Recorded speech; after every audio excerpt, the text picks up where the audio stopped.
Well, we're back, guys. He's alive. This is JTH. Oh, hello, Riven Mains and Yasuo Mains. We're not doing an intro, man. I can never do. I never get what I want out of you. I'm just gonna go home to my wife. Maybe she'll give me what I want. So today, as once upon a time, we started a channel. We had gained subscribers. He had left me. I was not paid for my time and effort. My time and my overtime. You owe me pay. Okay, so what's this video about? He wanted to do a video talking about 100 Thieves. Well, 100 Thieves was our very first video we ever did. There's a lot of things. Yeah, it actually was. I was super hyped on this team because coming in, he put him above Cloud9, and I was like, "You're gonna regret that." And okay. First of all, he put 100 Thieves. I put my third. No, he put Cloud9 winning Worlds last year. I want to point this out. So I had him. I had him at least going to semis. He has a gigantic. Not at least. I saw your little pick'ems, man. What? He has a hard on for like. I did say IG was gonna be in the finals, so I got the 200 IQ somewhere. You didn't. I also did told you that Samsung Galaxy was gonna be KT in 2016 in the regional qualifier. You didn't say that one to me. What? I said it. You said you were crazy. You said KT Rolster was gonna beat them. Oh wait, no, you. You said KT was gonna beat Samsung. Okay, if you can predict the way that KT played against Rock's Tigers, barely losing that series, if you can predict. The Genji who got knocked out immediately. The odds were stacked against me. KT were like 19-0 against Samsung at that point. Mm-hmm. That was ridiculous. But yeah, let's talk about 100 trash or 100 throws, as Twitch chat calls them. I mean, what do you want me to point out? Oh God, everybody could easily criticize players, but let's talk about gameplay. So let's talk about draft phase. How do you feel about their draft phase? I mean, obviously they started. At the beginning of the year, I did not like Prawley's he was trying to be kind of unique. He picked the Victor bot lane. You saw him pick that instead of like the classic Ezreal, who was in a really good shape and was not even getting banned or picked against them. Like they had the ability to pick that a few games during the beginning of the season, yet just chose not to. I really don't like honestly, Prawley is one of my least favorite coaches as it stands right now. His drafting phase is one of the weaker ones in the league. He prioritizes the wrong lanes. It's been the same situation since last year. I think a lot of this comes down to just honestly, mostly I don't think this team knows what they're doing. Like it doesn't seem like there's a substantial shot caller, somebody who's taking the helm of this team. I mean, if you look at their videos, Aframo is still doing that. Well, he's doing terrible then because it just looks like they're not doing anything. There was like one episode of the Heist where Aframo Aframo was talking about split pushing. Like Ando was talking about split pushing, and Aframo was like, "No. You have the team fight. This is like, you know, Onda's playing like I forgot what champion was playing in that game. It doesn't matter anyways because they still lost, but there's a visible disconnect between the players. But during their draft phase, it felt very, what could I say? It wasn't like it was underwhelming because he did give them picks that they could thrive on. He would give Aframo, Braum, Bang, Ezreal. He gave someday like Aatrox, and he gave like Onda like Jarvan. It just wasn't consistent enough. Like I do think that he started prioritizing bot lane later on towards the end, later halves. We saw the only reason I think he gave the Aatrox to Sunday was because at the point in time it was just ridiculously overpowered. You had to pick one of 3 champions, and if you didn't, you'd probably lose the game. It's weird though. He gave someday carry champions, and then it still amounted to nothing because the team had no direction in general. I wouldn't say the few games where I saw him get a substantial team comp that I agreed with was the Braum, Ezreal. He gave Braum to what's it called? So I think that he should really just at this point had the option to engage for Aframo, but I think for the most part he should just be sticking to this backline sort of. Oh, Alistar. Sure. It was Braum. I don't know what do you like. He's mostly gave Alistar and Braum. Yeah, I don't like. Again, I like it mostly on Braum and stuff. I like the concept of him just sitting back and just trying to keep Bang alive because that is pretty much your win condition. Another big portion of this team was just what happened to Huki. I don't think anybody could have predicted that. I mean, I had a bad feeling once we went in live to see their games. It was the week 1, day 2. Week 1, day 2. Yeah. Once I saw him TP in the way he did, and he was just his mind and the way he looked right after the game, I was like, this is not good.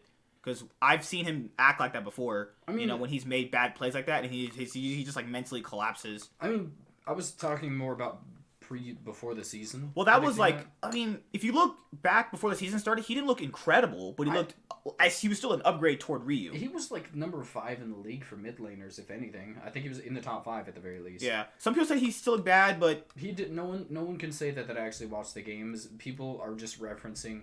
A lot of them are talking about his days back in 2 years ago. Well, yeah, when CLG went to MSI that one time and he could only play Aurelion Sol substantially well. Like he's got better every year, and then for some reason this year he fell off a cliff. Yeah, like you saw in the Heist video, he said, "I want to be MVP. I've massively improved since then." And then 1 week goes in and tilts. I'm really upset, man. Like he really does have potential. And then in the Heist videos, they said the Academy mid laner Soligo was beating him. So like he's just like mentally done at this point. He wasn't even getting the wins in Academy. He's not getting the wins on the main stage. He's disconnected because going into the split, you had Aframu and Huhi being this old CLG synergistic bot side duo, and they can make plays around the map. So you think like, okay, last year Ryu wasn't like that. Hui's more involved in the game. It just wasn't like that at all. He's just like, he looks like the worst mid laner of the league. It wasn't like the worst. He was the single worst mid laner of the league, and I don't think it was a very big competition.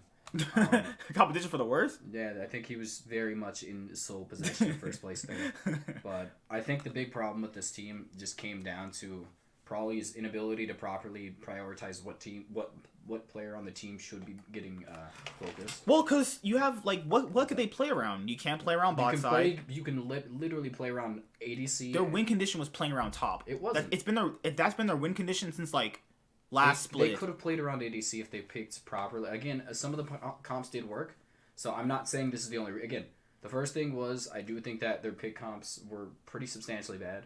Another thing that I think they really just didn't understand was just again, it didn't seem like they were on the same page half of the time. It seemed like Aframu would go for these plays that would kind of put Bang in a position where he couldn't get the CS anymore. Or like if Bang didn't follow him up, then he would look bad for not following him up. I don't think that was too much of a problem this year because I don't think he really tried to make too many plays in the lane. But he was getting more stops than anything. Like he'd roam around the map, and it really just seemed like his team wasn't following. He'd get caught out and trying to like get deep wards, trying to follow the jungler, like help his jungler get like combat wards like inside the enemy jungler. But it's like what he was doing with Meteos, except with Onda, it looked really worse. It didn't just look worse. It just he was being stupid about it. He just refused to acknowledge the possibility of the enemy being in that side of the quadrant of the jungle, and it ended up a few of the times he ended up getting killed.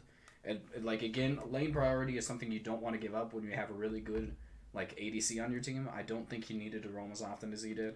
And when he didn't roam, he just fed. He just fed in lane. Like there was that one game he straight up walks in as Braum and dies to Azaya and Rakan. Walks in and dies. It's just like he's making stupid mistakes, and it seems like I don't think he's not trying. Yeah, some people say he's not trying. It's not about not trying. It's about the how mentally fragile he is. Him and Hui pretty much suffered from this at the same exact time, and that's really like both of them are not playing to their standard. Neither one of them are this bad yet. And people can continually say that Afrin was washed up. In reality, that's just not true. Like we saw him play not too long ago, last year even. Last year's spring split MVP. Even summer split, I don't think he was that bad. I think he made a lot of substantial. He was on a marginal decline though. It wasn't really that. I think it's more so playing around a jungler who's not participating in the game. No, it's true. Honda was one of the worst junglers we've had come into the league. Literal 4v5. He wasn't playing the game, and Aframu is one of those players. I wouldn't say now. I think this is mostly on him, but he was one of those players where he strives on, like, he looks as good as the team he plays around him. He'll make these plays, and if they can't follow up, he'll die. He's just like a kind of like he's like Broxa. I would say Broxa's more facilitating. He's more so playmaking, but he playmakes to like he as strong as his lanes can playmake. No, he playmakes to a lane like to the best of his abilities, but sometimes it's just not something his team can react to. It's some things like we'll see him like it's more so he needs to take into consideration the caliber of his team when he's doing this kind of stuff. I think that is a big thing. His teams are really far behind, and he'll like even if they're behind in CS, behind in XP or anything, he'll still try and make these plays. Where but it's at least with Broxa, it's calculated. Broxa again, I think it's more so he facilitates the right lanes. He's a smart jungler, and I think that's really not something I can like give. I was more so talking about Afremo. I don't know why we're comparing Droxa. No, like what I think Afremo was trying to do the same thing. It's just not really working out the same way. Well, I mean, I guess to an extent, but I really do think the big problem with this team is gonna be Afremo's mentality, and Huhi's mentality to an extent because Huhi's still not this bad. I mean, if you look at just toward the bot lane, I even said when we did our power rankings with Dr. Manhattan, this was going to be the team with the most growing pains because, you know, you have a relatively new jungler. Remember, how did they get all their wins last year? It came through Meteos. Meteos got a lot of their wins, and then they had only gotten onto, like, what, through week...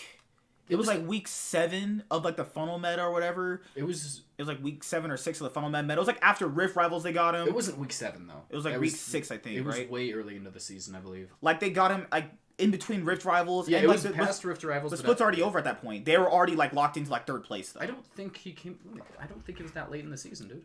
Yeah, because he didn't play at Rift Rivals because they played. I know Levi. he came after. I do agree. Yeah, it was like week 6. Has to be. It week was 6. literally right after Rift Rivals. Meteos said he's not playing anymore. Yeah, you know? But to be fair, Meteos got him a lot of wins before that, so he didn't really have to do much. I think the biggest problem was once like. I wouldn't say he gave most of the wins because I think that once they started relying more so on Someday, we saw him with the Jax play. Yeah. Like, once they started doing that, they got a lot of wins again. I think that still should be the situation because he's been the most... Like, beyond like, the first few weeks, he's been the most consistent player on this team. Because to be fair, like... I mean, he didn't look good on FlyQuest coming into 100 Thieves, and most people said that he was going to be a downgrade for Meteos anyway. It just didn't show that at the beginning because he wasn't really with them for a full split. Now he's with them for a full split. Meteos got them to 1st. This guy got them to 10th. That's a big difference. I also don't want to put this on the back of Onda because he's one of the better performing players on this team. That's the thing, though. Meteos did this with Ryu. And well, Ryu's definitely an upgrade over the way who he's playing, so that's something. And Afremu is an upgrade over Afremu right now. Like, last year, Afremu you're giving Meteos credit for stuff that he would not be able to make this team shine. I think they'd be in a better position. They might have made playoffs. I mean, a better. They might have. Again, Meteos is a better player. I won't take that away. You factor in this, Meteos got them to 1st. This guy got them to 10th. You can't keep not solely on him, but there's a big jungle. There's a big jungle difference there. There's a slight jungle difference if we're talking about like recently. Yeah, I think that Meteos is still a pretty decently better jungler, but Onda has been playing well, so it's not really out. You can get wins with the way Onda's playing. And then there's the whole thing with like I think a lot of the new teams have thrived with 2 coaches, and 100 Thieves has 1. And I don't think 100 Thieves has that many mental coaches backstage if you look at their videos and stuff like that. Like a mental coach to come in and kind of reset a team. Sports therapist? Yeah, a sports therapist to come in like reset a team. And then like we saw Cloud9, TSM, and Liquid all get better when they have the 2 coaches added because a second person can go in and add information that you might not know or you might not forget or basically just being another voice of reason. If you look at some of the teams that have like 1 coach, it doesn't really pan out too well. I think that having 2 coaches really has benefited teams a lot. The 2 best teams in the league, Cloud9 and TSM and TL, all have 2 coaches. I'm going to say that I don't think the problem is 2 coaches, more so as I really don't think Prawley's qualified to be a coach anymore. I think that maybe having another person there I think it might help, but I really do not think that he should be like again. He's been one of his mentality towards the game has not shifted since his H2K game days. His stylistic choice of playing is more so revolved around macro. They've always been trying to play around this like kind of that went like back in the day they tried to emulate what I would say is the Korean style of play, and most of his successes came off of what I say like was a benefiting meta to that like thought process on top of the fact of ridiculously strong player rosters. Like we could see him with Forgiven Ryu, Yankos, like all those players. We see him with like I think Prawley is at this point living off of his legacy, and I really don't again. I think Prawley was good for the state of the game back 2 to 3 seasons ago. Season 6, I guess. Yeah, but it's not the same anymore. And on top of the fact, I think that Meteos really did have a hold on what was the problems with these teams. We could see that what I would say was Meteos was the sole shot caller of this team. Star player too. He was like when he came on the team, I think he was the main shot caller. But when it came down to the like clashing ideologies with Prawley, we see that Prawley won out by kicking him off the team. But look at the state of the team at that point. It's something that I think like Loco and Thorn and Dominate talked about in one of their Listen Local episodes is that like when you have when you have a star player like Meteos, who's kind of like, I guess, polarizing and conflicting, you try to keep that guy on your team as best you can. Because let's look at how that pans out for them. They kicked Meteos, who helped get them to first, and then now he's gone, and he's pretty much still in playoffs with Optic, given how their standings will look. I mean, and you look at 100 Thieves, and they're in 10th. He's not been the main jungler this year, to be fair. I know, but you're still looking at, now you have a team who technically has been lacking star players. I still don't think that with Meteos they would have been a good team still. I think they, Optic would be substantial, pretty much in the same position because they still have Dardoch. 100 Thieves might be slightly better. I think they might have not been knocked out of playoffs at the very least. But I don't think the problem, it's we're giving a little bit too much credit to Meteos when I do think he's one of the best junglers in the league. I don't think he is a superstar. Now, we could talk about Bang and Aframo synergy. They looked like two visibly different players. If you took off the nameplates, they're just two people playing solo queue. I mean, let's be honest, their playstyles didn't clash. They didn't mesh well at the beginning of the year. The passive kind of laning playstyle comparative to the aggressive laner / roaming support Aframo, this wasn't going to work out. I think that the only kind of support you could see coming in that kind of melded well with this support on ADC was CoreJJ. CoreJJ, this aggressive early game support who did most of his stuff through laning phase and going with his jungler. It mixed well with both Xmithy and Double Tour, so Aframo is not going to mix well with Ando, who does not make these aggressive plays, especially sometimes Ando's just not in the game. We kind of established that. I don't know, man. I still like what he's doing now, but again, I don't think that early game aggression is Ando's suit playstyle, so that doesn't suit well with Aframo roaming with the jungler, and Bang is a passive laner. He always has been. He's not an aggressive laner. He's pretty much just like a better version of Sneaky. I would say not even comparison to that, because his laning phase isn't bad. I think it's more so a comparison. I would compare it to Theives. But it's like, if you would have Aframo and Sneaky on the same team, this would be the result of it. Yeah, I would but the person I would compare him more to is Ven. I think that Ven's laning phase is pretty decent, but more so, and when you saw him with Xmithy, he was fine. He was pretty one of the better laners in the league, but one of the things was his ability to, once he gets to the late game, there's no one better than him in the West at the very least. I just think that when you looked at Bang and Aframo just playing the game together, one person has an idea of how they want to play the lane. Aframo has his idea of how he wants to play the lane, and then they would have a conflicting playstyle in lane. I don't think it's more like arguing. I think it's like there's just two different people who don't want to play the game the same way, and I think that that's not a good fit. Yes, they're star players, but I don't think that people really do overrate star players and stuff like that to a certain extent. Like, if the players don't see the game the same way, it's just not going to work out. And we're definitely seeing an evident of it in this split.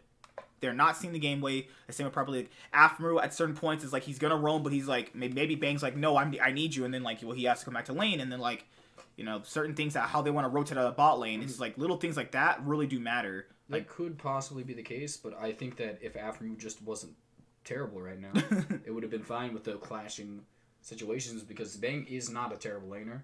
He's just not aggressive. That's the thing, though. He's not been bad. Bang's not been bad. If anybody wants to keep saying that, it's just stupid. Overrated?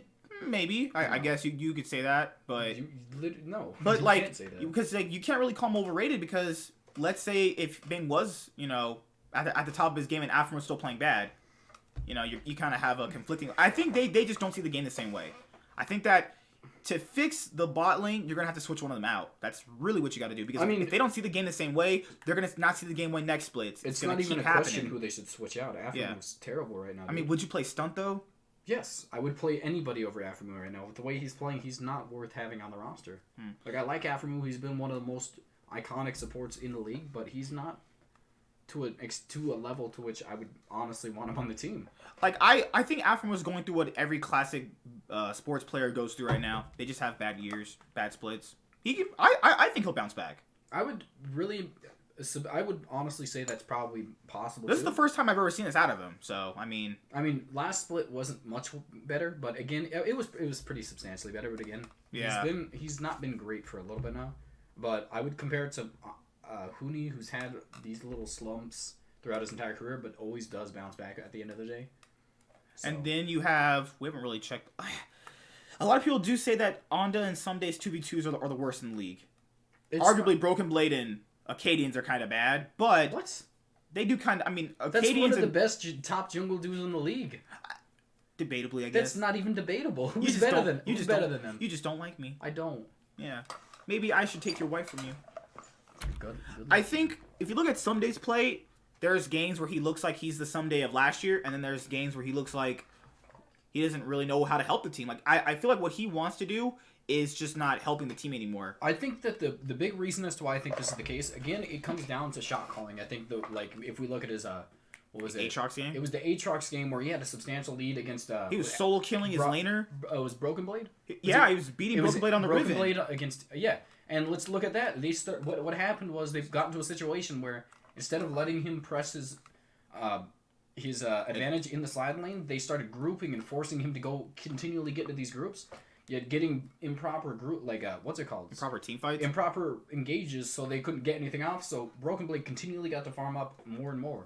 Like it all came and theoretically, Onda Someday win the 2v2, then Someday solo kills him, then takes top tier turret, and then still loses. How does that make any sense? If you're that far ahead in any game as a top laner, you probably won the game. But due to bad shot calling, what did he do afterwards? He kept grouping. It's like when Darshan solo killed Impact. That didn't matter at all because Darshan threw away the lead by grouping. You don't do that. He had no choice at this point. I mean, or is a team fighting champion. So I mean, I'm saying that it all comes down to whoever the shot caller is, which apparently is Aphromoo still. It's coming down to him just being the most detrimental piece to this. It's not. First of all, he's really just I would say it mostly comes down to his toxic attitude. Maybe he's not purposefully being toxic, but I do think that if we think back on the Dardoch situation on the team, I do think he was in a better situation by the time he got onto CLG at that point. Mm-hmm. But Aphromoo is too much. You look at how the way Rikara and Cody's son's situation played out. Yeah, it all comes down to what I would say the biggest problems with these teams are two overbearing personalities on this team in Prolly and Aphromoo. Well, you look at it from a business standpoint. Aphromoo is the franchise player. Look at it from a successful standpoint. Aphromoo is assist.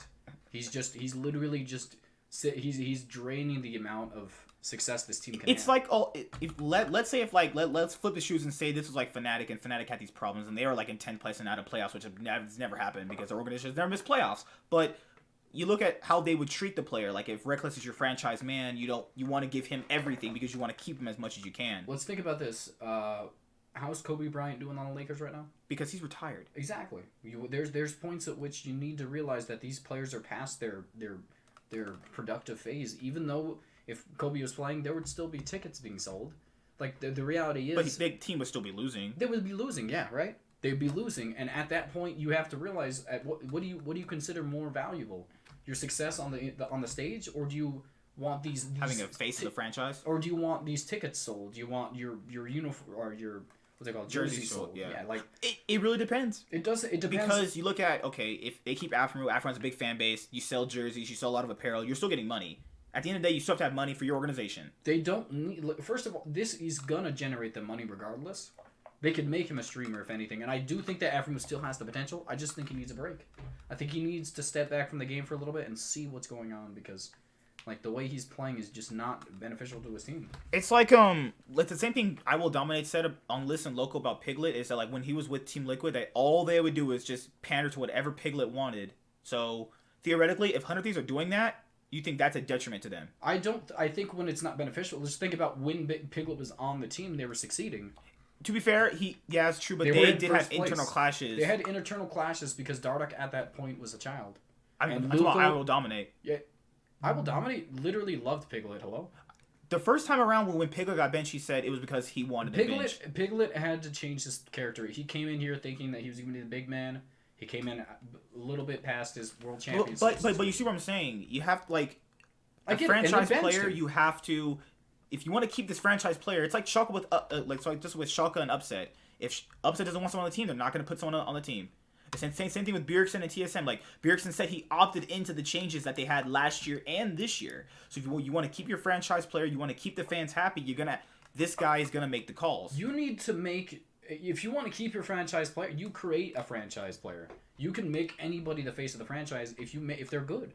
If you get the superstar, he will become the face of the franchise eventually. Aphromoo is a iconic legacy player, but there's gonna be a million Aphromoos if this game continues for 70 years. There's gonna be like so many more Aphromoos around there. More darker skin people. Shut up. So like reality is like yeah you can pander to him, but at the end like you do need to be a boss. Like he needs to understand that it's not his organization. He's playing for you. He's generating you money, and if it comes down to the fact that he's not producing success or all of these things, he needs to go. Like all of them at a certain point. If you paid all this money for Bang and he's not getting, first of all, it's worse for Bang and Someday because they're imports. If these are spots you're paying quite a bit of money for. I mean, he's rich. It really doesn't matter at the end of the day, but that is a lot of money. And if Bang isn't generating you the wins or winning splits or getting you like top 3, top 2, he has to go too. I would say that would if that was the case, yes. But I still really do think if they want to build a team, build it around Bang at Someday. And honestly, at the very least, if you can't find a jungler... If Onda doesn't play better next split, I think he should just not play in the league. I think at the level he's playing at right now is good enough. I think he's still passive, and I think that can be worked on. But he's making gradual improvements throughout his entire career. We saw like these little glimpses of superstar stuff at Worlds. Even though I know they lost, say that he was so good at Worlds. You're wrong. It wasn't luck. Don't say that. That's it wasn't not true. Easier. Like everybody on his team didn't look good. He didn't like have to do much. He was playing well. It was literally. To be fair, a lot of those junglers like inted hard with him. He was pathing. He was out pathing them. He literally waited. None of his success in Worlds translated to right now. It doesn't. What I'm saying is he played well. You can't take away just because they didn't win doesn't mean his level of play was. I mean, like you figure out you should be able to take that from Worlds and translate it into your team. It came down to we saw what his potential was. He came back. It wasn't immediately successful. I still think Onda has a lot to go, but I do think. The two positions that need to be swapped out for sure right now are mid and support. They need to be swapped. You need a support, like a shot caller at this point. Oh, we forgot about Soligo. I don't care about Soligo. Like, again, I think he's okay. We can keep developing. He's still an upgrade over Huhi, but he's not. Really? He's an upgrade over Huhi. I mean, garbage. Like, those are the two bottom... If Huhi was a 10, this dude's like a 9. Like, if Huhi was the worst player in the league, this dude's worst mid laner, he's the second worst. These are the two bottom. Like again, I don't think they're. Why didn't 100Thieves grab Selfie? Because Selfie's terrible in the Academy League right now. Selfie's not bad. Selfie's actually horrible right now. I feel bad for him. He was good at one point. He was, and it's not the case anymore. He's just not good anymore. Dang. And who else do they have? They have Stunt, Fake God, Fargus, and Prismal. Prismal has been in the Academy League for too long. I don't think if he was good enough to come up, he would have came up by now. You have Stunt. Stunt, I think, he's a good choice. Like I really feel like he's learned a lot since he's been off of LCS. I would like to see Stunt in this situation. I really do think he'd function well with Bing. I think that I would like Soligo, whatever. Just keep him for now. That's all you have. And at this point, when that comes down to it, who's the shot caller? This isn't a good team still. Like I don't. If you switch out Someday for Fake God. If you want me like a genuine, what's it called? It would be awesome if they got either Meteos or Dardoch, but Meteos isn't coming for sure. And Dardoch would be a good choice, and I think that might help Aphromoo bounce back if somebody else is, at the very least, taking... But even after all that, you still have Prawley, and then you still have the same play style of the game they're playing. He's still going to have them play the same way. I think that if you give... Like, if Dardoch was on this team, he would take over substantial amounts of the early game shot calling, is where I think Aphromoo struggles with the most. And he would be able to make plays later on in the game, which would help the team out too. So I think a player like that would really benefit this team. I think they need... But I would say, because they don't really lack star players. Having 2 star players is good enough. They don't have any star players right now, besides maybe Someday. Bang is playing as good as he can, so I can't really consider him a star player because it's not over the top good. You have no star players. They're visibly not coordinated. The bot lane is... It's like KT. The bot lane is visibly disconnected from the entire top side of the map. It's like, what are the bot lanes doing? The top lane doesn't know. Some days, like, I could split push, I'm forced to team fight. So he can't even win the game for his team if he has to babysit them. So he's in a situation where, like, he can't even do anything for himself, because if he doesn't do anything for himself, he can't really win the game either. He could pretty much win the game, I think, on his own, if they give him certain picks. Like, wasn't there a game he had Jax and then they still lost? That was horrible. It was towards, good lord. Well, they don't really have good academy players. The LCS players are just, I'm not gonna say washed up. That's kind of bad to say. I'm not gonna say Aframu's washed up till I see. No, I would like to see him at the very least replaced for a little bit. I would say if Onda doesn't play good next split, he just doesn't need to be on the team. That's literally not the problem with this. There's 2 other players that are way worse than him right now. I know, but like junglers do facilitate a lot in the early game, and he's really not that bad. He's playing fine right now. These past few weeks have been okay. He looks so tilted and so dead inside. He looks so tilted and dead because I'm gonna blame it on Aframu's probably just the way he's acting. Like the way he's directing around the map. Just look at what Aframu do. I want to point out. I think I still have this picture. A picture. I'm gonna point this picture out, man, because I'm angry. A picture. That's a picture. That's a Oh, picture. he's bringing out the big guns right now. Do you want to watch the heist videos with me, guys? This is why he's not in my videos anymore, because he takes up the loving life. Hey, did you know that when I wanted to get a picture with Someday, I had Onda take it, and I didn't take a picture with Onda? You did not. It wasn't intentional. You're a jerk, man. It wasn't intentional. Okay, well, I can't find the picture, but Aframu stared me down. He was angry at me. Your people enslaved us. Did you not remember when I showed you the picture? Your people enslaved us. Fair enough, but and they whipped us. Like it seems like it's not even me. It was more so I came up. I was like, "Hey, can I stand next to you?" Stood next to him, and he's visibly agitated. I didn't grope his butt too much, so it couldn't have been that. So the problem, like honestly, the problem was it comes down to cringe. You're literally cringe constantly. You can't talk. But the problem comes down to like the way he acts constantly is just like it seems like these games are on the aftermath of them having too much of an impact on him. Like mentally, I do think he needs a break. I really do think he has a lot of potential. I'd like to see him still return back to his form because this team could be a superstar team. But until I see them maybe get into a better state of mind, they're not going to do anything. It's just like the last few games they had, they were just playing to lose. They went on stage and they're like probably gave them champions, and they're just playing to lose at this point. Did you see that Cloud9 game where Onda and what's his name? Onda and Soligo tried to out 2v between Senskaren and Niski? That looked terrible. Like that's just a reference, but it looked like they're just visibly just playing to lose at this point. And he's looking up stats, which I've never cared for stats really. I'm not talking about this. Isn't even for this video. Oh, okay. But I just don't think the team just needs a change. Whether it's Aframu, I don't really know. But he's looking at Piglet. Can you just stay on topic? What? Stay on topic, man. Okay, and that's pretty much it. The team at a core certain point needs to be connected visibly. Because they're just going on stage to lose. None of us can dispute that. Have you watched some of their games? Like, I'm pretty sure 100 Thieves are definitely like stealing away my time for watching their games. Get it? Thief joke. So if you have any question, they're stealing the viewers' time. They're really thieves. Good job. So that's pretty much it. If you have any disagreements with that, I'd like to hear them because I'm sure we didn't gloss over anything. We've pretty much players, draft, coach, academy players, synergy, playing to lose. No, that's everything they did. Okay. Oh, they're a big fat failure. Okay. See you later.